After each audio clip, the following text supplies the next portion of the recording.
வணக்கம். இன்று நாம் பார்க்க போவது ஏன் நமக்குள்ளே ஒரு அறியாமை இருக்கின்றது என்பதை பற்றி.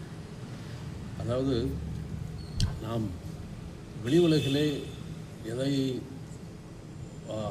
வாங்க நினைத்தாலும் அல்லது அடைய நினைத்தாலும் நாம் என்ன செய்கின்றோம் என்றால் அதில் எது மிக சிறந்தது என்று தேடி அலைகின்றோம், தேடி பிடிக்கின்றோம். எது நல்லது என்று, நல்ல பொருளாக வேண்டும் என்று.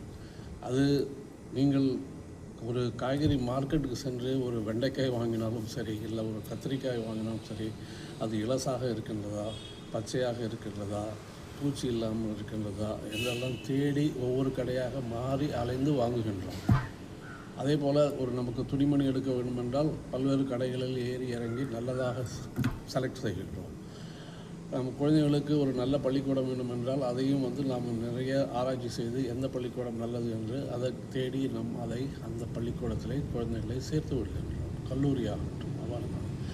அதே போல் குழந்தைங்களுக்கு வளர்ந்த பிறகு கல்யாணம் பண்ண வேண்டும் என்றால் அவர்களுக்கு நல்ல ஒரு ஆணோ பெண்ணோ மாப்பிள்ளை அல்லது மருமகள் கிடைக்க வேண்டும் என்று தேடி அலைகின்றோம், விசாரிக்கின்றோம், ஆராய்ச்சி செய்கின்றோம், எல்லாமே செய்கின்றோம் இல்லையா? நல்லது தான், அவ்வளோதான். இப்படி ஒவ்வொரு விஷயத்திலுமே நாம் தேடி அலைந்து ஆராய்ச்சி செய்து வெளிப்புற உலகிலே நல்லதை பெற வேண்டும் என்று முயற்சி எடுக்கின்றோம். ஆனால்